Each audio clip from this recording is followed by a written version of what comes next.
Olá, economáticos! Voltamos com o nosso conteúdo de economia para vocês. Afinal de contas, o nome desse canal é Econopédia, não é mesmo? E no vídeo de hoje nós vamos analisar o desempenho da nossa economia nos últimos meses. Então já deixa seu like aqui embaixo para valorizar o nosso trabalho e ajudar o canal a crescer. E vem com a gente!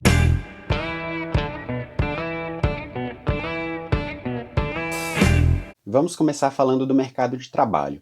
De acordo com os dados do CAGED, apesar da abertura de 131 mil postos de trabalho formal em julho, ainda são 1 milhão de postos de trabalho fechados em 2020, e isso falando apenas do mercado de trabalho formal. Quando a gente pega a economia como um todo, incluindo trabalhadores informais e autônomos, a gente tem que analisar os dados do IBGE. Lembrando que, pela metodologia do IBGE, que segue o padrão de órgãos internacionais, a pessoa desocupada ou desempregada é aquela que não está trabalhando, mas que está procurando emprego. A pessoa que não está procurando emprego, ela não entra dentro do cálculo de pessoas desempregadas.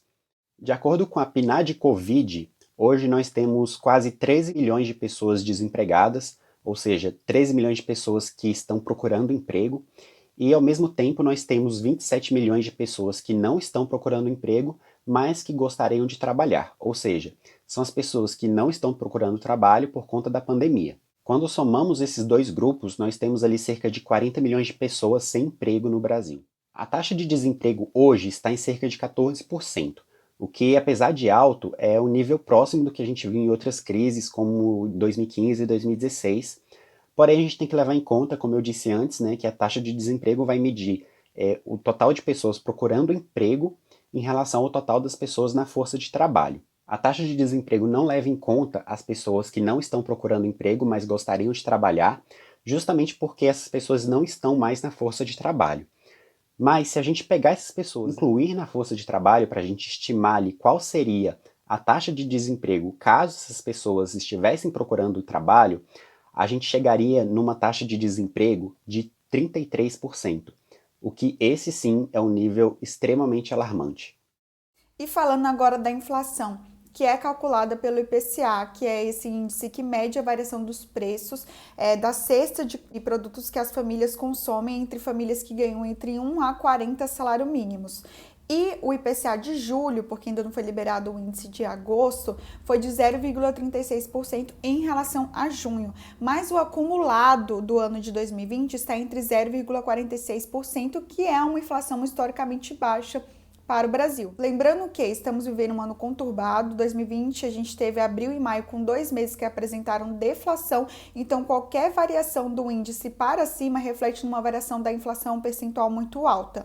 E também muito vem se falando sobre a inflação por conta do período que a gente está vivendo, inclusive o lançamento da nota de R$ 200 pelo Banco Central e uma confusão entre o entendimento do IPCA, do INPC, que é a inflação que reflete nas famílias mais pobres, e o IGPM, inclusive influencers famosos fazendo comentários errados sobre esse índice. Então comenta aqui embaixo se você quer ver um vídeo esclarecendo esses índices e o comportamento da inflação no ano de 2020. E o relatório Focus, em sua última publicação, o relatório Focus ele é um consolidado das expectativas de mercado para a economia brasileira.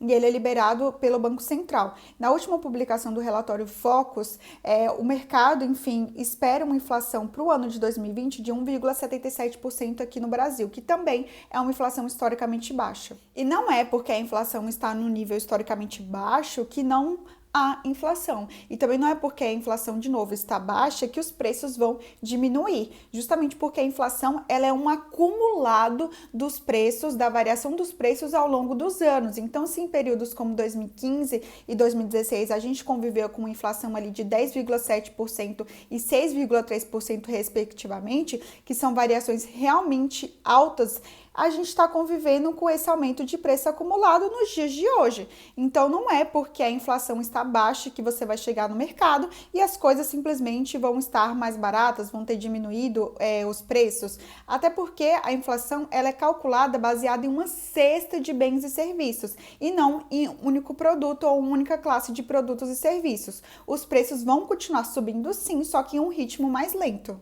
O IBGE divulgou no dia 1º de setembro o PIB do segundo trimestre de 2020, que apresentou uma queda de 9,7% em relação ao trimestre anterior e de 11,4% em relação ao mesmo período de 2019. o que reflete os grandes impactos da pandemia de Covid-19 e do isolamento social praticado durante todo o segundo trimestre de 2020. Lembrando que a queda de 2,5% do primeiro trimestre refletia menos de um mês de quarentena, né, que iniciou ali na segunda quinzena de março, enquanto que o segundo trimestre foram todos os 3 meses de quarentena. Então, já era esperado uma queda muito maior nesse trimestre. Quando a gente abre esses dados pelos componentes do PIB, analisando pelo lado da oferta, a maior queda se deu na indústria, que caiu 12,3%, seguido pelo setor de serviços, com uma queda de 9,7%, e a agricultura foi o setor menos impactado, crescendo 0,4%, em parte justificado ali pelo crescimento das exportações. Analisando pelo lado da demanda, tivemos o investimento como o mais afetado, com uma queda de 15,4%. No último vídeo que a gente comentou sobre o PIB do primeiro trimestre, a gente comentou que o investimento tinha crescido no primeiro trimestre de 2020, porque as empresas vinham investindo desde janeiro por conta da expectativa de crescimento da economia que elas tinham para 2020. Então, quando a doença estourou no mundo, e aqui no Brasil também, os investimentos em produção, em formação de estoque, já haviam sido feitos.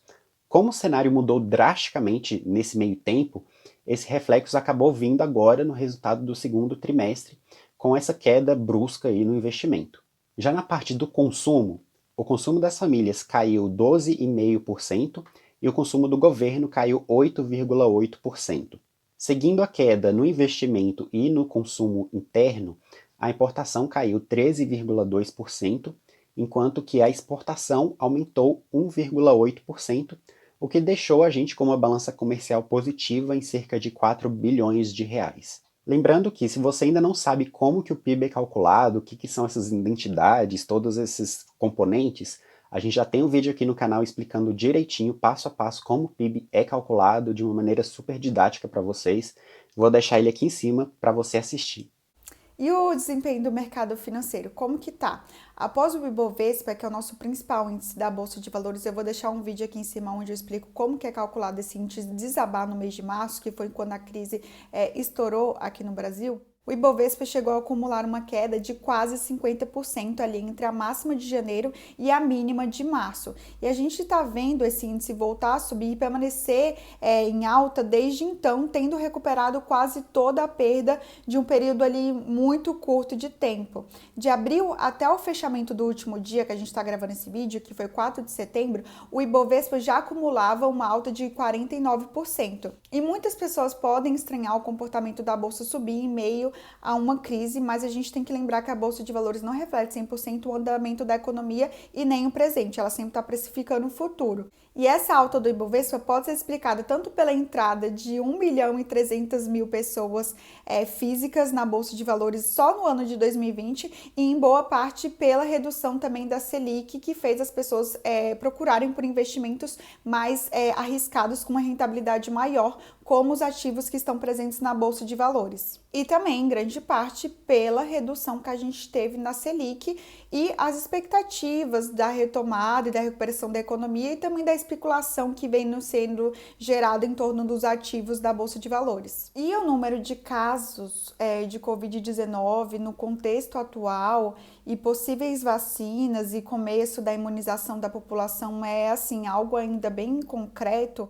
Muito se falava em curvas de dissipação da doença e o gráfico do número de casos de Covid no Brasil realmente mostra pra gente que não passamos ali do que os especialistas chamam de primeira onda. E a curva aqui de mortes no Brasil vem caindo desde o dia 29 de junho, com um total de mais de 3 milhões de pessoas que tiveram ali os seus casos recuperados da doença. E esse é o atual panorama da economia brasileira, que foi fortemente impactada ali pela questão de demanda global, de paralisação parcial da nossa economia. E o que a gente deve tirar desses dados que apresentamos para vocês é que a nossa economia realmente ela é muito frágil e muito dependente do setor externo, principalmente porque somos exportadores de commodities, que são materiais ali com pouco valor agregado. E a gente aqui, o Brasil, ainda não tinha se recuperado da crise crise econômica nacional de 2015, tanto em termos de produção como em termos de emprego, e agora estamos com níveis de produtividade nos patamares de 2010, uma regressão econômica de 10 anos. Imagina você na sua vida trabalhando duro para construir um patrimônio e de repente você perde tudo que construiu nos últimos 10 anos. É bem complicado, mas é basicamente isso que está acontecendo com o Brasil. Obviamente que se houver a construção, por exemplo, de uma ponte ou de uma estrada, não é assim que se interpreta, como se, por exemplo, essa ponte ou estrada que a gente construiu nos últimos 10 anos fosse desaparecer. Mas em termos de desenvolvimento, de renda, de emprego e de produtividade, o Brasil ele regrediu 10 anos. Então é isso, economáticos. Se inscreve aqui no canal, deixa aqui seu joinha para ajudar a gente no crescimento do canal e também para incentivar o nosso trabalho. É isso e até a próxima!